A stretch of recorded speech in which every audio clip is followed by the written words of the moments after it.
पुण्यात्माओं, एक नई रोशनी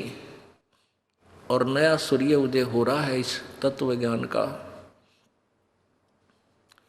अभी ये तत्व ज्ञान रूपी सूर्य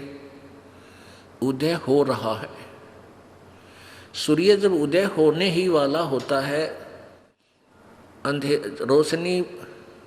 कुछ कम होती है, और जब ये शिखर में आवेगा सूर्य, फिर देखना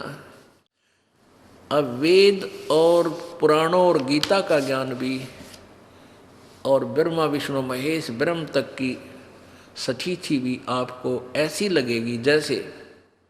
परमेश्वर कहते तारा मंडल बैठ करियो चांद बड़ाई खावे, उदय हुआ जब सूरज का स्यों तारों छप जावे। रात्रि के समय ये अभी तक ब्रह्म ब्रह्म हो रही थी, ब्रह्म भगवान ब्रह्म की ब्रह्म जो ज़्यादा अपने आप को सुपीरियर मानने था वो ब्रह्म तक पहुँचे थी इसकी सुई, और हमने परम अक्षर ब्रह्म के पास जाना तो ये ब्रह्म तक ही इनकी जो है ना माइंड वहीं तक सीमित था, उनकी बुद्धि वहाँ तक सीमित थी, और वेद और गीता को ही वो अंतिम सदग्रंथ मानते थे।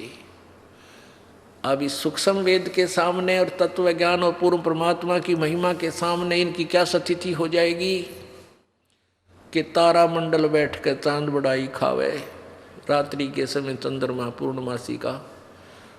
बहुत अच्छी रोशनी देता नजर आता है, और सितारों के अंदर वो बहुत यानी प्रकाशमान तेजस्वी नजर आता है। और जब सूर्य उदय हो जाता है तो ऊपर चंद्रमा होता है, सूर्य उदय होता है जब पूर्णमासी हो देखना तो चंद्रमा ऊपर भी दिखाई देता थोड़ा बहुत, लेकिन उस टिमटिमाता ही रहता है जो। तो परमात्मा कहते हैं तारा मंडल बैठ कर यो चांद बड़ाई खावे, और सूर्य उदय हुआ जब सूरज का यो स्यों तारे छप जावे।